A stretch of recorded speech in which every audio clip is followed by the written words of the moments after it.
চিন্তা করুন, মাত্র 14 বছর বয়সে আপনার মা আপনাকে বাড়ি থেকে বের করে দিচ্ছে শুধুমাত্র আপনি ইউটিউবে ভিডিও বানাতে চান এর জন্য।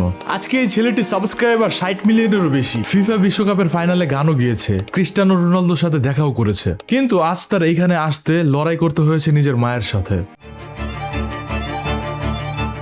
এটাই ড্যারেন ওয়াটকিন্স জুনিয়র, যাকে পুরো দুনিয়া স্পিড নামে চিনে। 2005 সালে 21 জানুয়ারি ওহাইও স্টেটে সিনসিনাটি শহরে জন্ম নেয় স্পিড। ছোটবেলা থেকেই তার জীবন খুব একটা সহজ ছিল না, আর বাবা মার বিচ্ছেদ হয়ে যায় ছোটবেলাতেই। আর তারা থাকতো এমন একটা এলাকায় যেখানে মারামারি ঝামেলা ছিল নিত্যদিনের ঘটনা। আর স্কুলে সে ছিল ক্লাস কাউন্ট, সবাইকে হাসাতো আর নাচতো ট্যালেন্ট শোতে। আর খেলাধুলাতেও তার প্রতিভা ছিল অনেক বেশি, ফুটবল আর বাস্কেটবল দুটোতেই ছিল তার অনেক বেশি আগ্রহ। আর তার দৌড়ের গতির জন্যই তাকে ডাকা হতো স্পিড নামে। কিন্তু আরেকটা জিনিস যেটার প্রতি তার অনেক বেশি আগ্রহ ছিল, সেটা ছিল video game. NBA 2K, fortnight খেলতে খেলতে বড় বড় স্ট্রিমারদের মতন হওয়ার স্বপ্ন দেখেছে। মাত্র 11 থেকে 12 বছর বয়সে সে তার মাকে বলেছিল, আমি ইউটিউবার হতে চাই, স্ট্রিমার হতে চাই। কিন্তু তার মা হেসে উড়িয়ে দিয়েছিল সেই কথাটা। 2016 সালে 11 বছরের ড্যারেন একটা ইউটিউব চ্যানেল খুলেন, আর প্রথম ভিডিও আপলোড হয় 2017 সালে। এরপর 18 সাল থেকে সে লাইভ স্ট্রিম শুরু করেন। ফোর্টনাইট গেম খেলতো, আর দর্শক ছিল মাত্র 1 বা 2 জন, কিন্তু সেই একজন দর্শকই তাকে মোটিভেশন দিত। 2020 তার জীবনের মোড় ঘুরিয়ে দেওয়ার মতন একটা বছর ছিল। প্রথম সপ্তাহে 2 জন দর্শক, দ্বিতীয় সপ্তাহে 4 জন, তৃতীয় সপ্তাহে 8, আর চতুর্থ সপ্তাহে 20। এভাবেই ধীরে ধীরে বাড়তে থাকে তার সাবস্ক্রাইবার। 15 বছর বয়সী ড্যারেন তখন বড় একটা সিদ্ধান্ত নিয়ে নেয়। সে স্কুল প্রায় ছেড়েই দিয়েছিল, পুরো মনোযোগ দেয় স্ট্রিমিং এ। ফলাফল যা হওয়ার তাই হলো, পড়াশোনায় ধস নামলো, আর তার মা খুবই রেগে গেলেন। তারপরে ঘটলো সেই ঘটনা, যে ঘটনা তার পুরো জীবনই পাল্টে দেয়। তার একটা স্ট্রিমের ক্লিপ ভাইরাল হয়ে যায় জনপ্রিয় হিপ হপ একটা ওয়েবসাইটে। প্রায় 30,000 মানুষ সেটা দেখে। তার বাবা সেই ক্লিপ দেখায় তার মাকে, আর তার মা খুবই অবাক এবং লজ্জিত হয়ে যায়, কারণ মানুষ তার ছেলেকে নিয়ে অনলাইনে কথা বলছিল,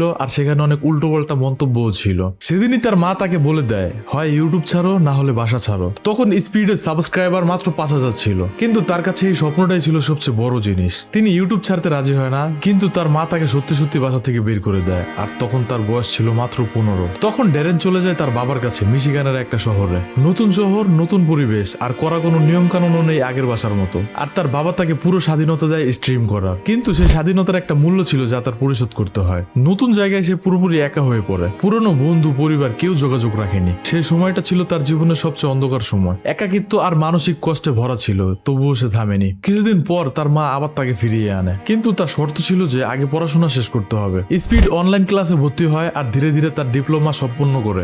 মায়ের বাসায় আবার ছিল নতুন নিয়ম, রাত 11টার পর শব্দ করা যাবে না। তাই সে সন্ধ্যা 8টাতেই স্ট্রিম শুরু করে দিত, যাতে কিছুটা সময় পাওয়া যায়। এই সময় তার চ্যানেল অনেক বেশি গ্রো করা শুরু করে। কিন্তু দুঃখের বিষয় হলো, তার সাবস্ক্রাইব 1 লাখ, 6 লাখ, 8 লাখ হলেও তার মা কোনো আগ্রহ দেখায় না। এমনকি সে যখন মাদার্স ডেতে তার মাকে ফোন করতো, তার মা সোজা ফোনটি কেটে দিত। তাদের এই সম্পর্কের টানাপোড়েন তাকে অনেক বেশি কষ্ট দিয়েছিল। একদিন এক ব্রিটিশ ফ্যান তাকে 1 পাউন্ড ডোনেট করে এবং জিজ্ঞেস করে, তুমি ফুটবলের কোন দল সাপোর্ট করো? স্পিড উত্তরে ক্রিস্টিয়ানো রোনালদোর নাম বলে। ব্যাস, এখান থেকেই শুরু হয় তার জীবনের সবচেয়ে বড় মোড়। ওইটা ভাইরাল হওয়ার পরে ফুটবলের সব ফলোয়াররা তাকে ফলো করতে শুরু করে। এইভাবে স্পিড ইউটিউবের অ্যালগোরিদম বুঝে যায়। তার ভিডিও ক্লিপ, চিৎকার, নাচ, রিয়াকশন সব ছড়িয়ে পড়ে টিকটক এবং অন্যান্য প্ল্যাটফর্মে। এরপর স্পিড ভিন্ন ভিন্ন দেশ ভ্রমণ করতে শুরু করে, রোমানিয়া, চীন, ব্রাজিল, ইন্দোনেশিয়া। স্পিডের ইন্দোনেশিয়ার সেই স্ট্রিমে একসাথে 10 লাখ দর্শক দেখছিল। একজন ইংলিশ স্ট্রিমারের জন্য এটাই সবচেয়ে বড় রেকর্ড ছিল। শেষমেশ তিনি নিজেই দেখা করেন রোনালদোর সাথে, ফিফা বিশ্বকাপে গান গেয়েছেন লাইভে। এত কাঠখড় পুরানোর পর স্পিড 60 মিলিয়ন সাবস্ক্রাইবার নিয়ে বিশ্বের অন্যতম কন্টেন্ট ক্রিয়েটর হয়ে গিয়েছে। কিন্তু এত কিছুর পরও তিনি কখনো তার মাকে দোষ দেননি। তার প্রথম স্বপ্নই ছিল তার মাকে একটা বাড়ি কিনে দেওয়া। ধীরে ধীরে তার মাও বুঝতে শুরু করেন, এবং এখন তিনি তার ছেলেকে নিয়ে প্রাউড ফিল করেন। একটা অ্যাওয়ার্ড অনুষ্ঠানে স্পিড তার বাবা মাকে প্রকাশ্যে ধন্যবাদ জানিয়েছিল। এই গল্পটা থেকেই বোঝা যায়, নিজের স্বপ্নের পথে মাঝে মাঝে নিজের পরিবারও বাধা হয়ে দাঁড়াতে পারে, কিন্তু যদি বিশ্বাস আর ধৈর্য থাকে, তাহলে একদিন সবাই সেই স্বপ্নের পাশে এসে দাঁড়ায়। আপনিও কি এরকম স্ট্রাগল করেছেন জীবনে? কমেন্টে জানাবেন। আর এই ভিডিওটি ভালো লাগলে লাইক, কমেন্ট, শেয়ার করে পাশে থাকবেন।